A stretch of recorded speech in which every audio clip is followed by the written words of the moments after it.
So in this video, I want to introduce you to the difference between rounding and chopping.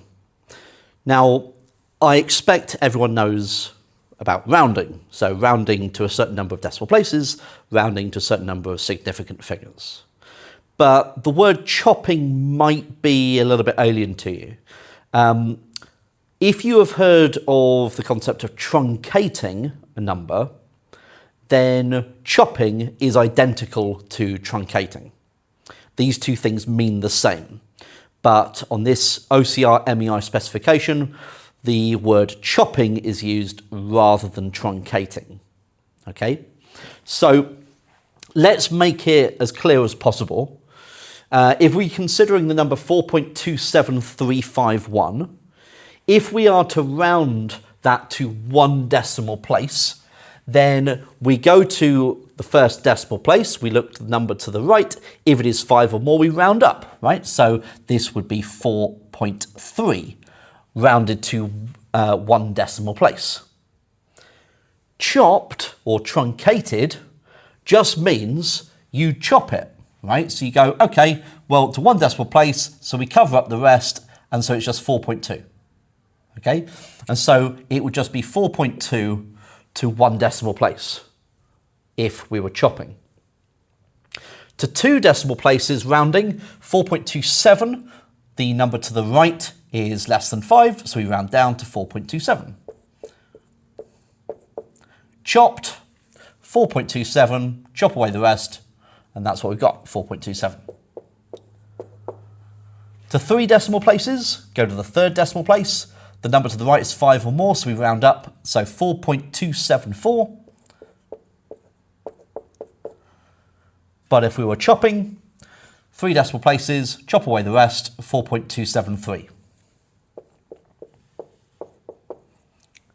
So you might query, why do we have these two things? Well, the reason why is, rounding is better, okay, than chopping, but chopping is easier, okay? So just ignoring these decimal places is just easier than having to look at the next one and then deciding whether you round up or round down. That's really the key to this. What you need to be careful with is that your calculator, when you're in the table mode and things like that, usually chops, so truncates the number. And so you've got to be careful when using numbers from your table function on your calculators and make sure that you're looking at the full calculator display and then rounding appropriately. Okay? So, I want to also talk about, in this video, the range of values that you get. So, let's consider the number 3.82, okay?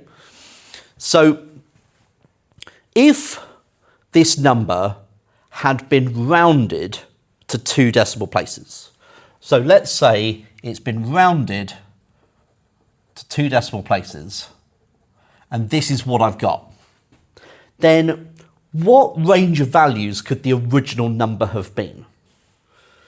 So let's call the original number x, okay, lowercase x.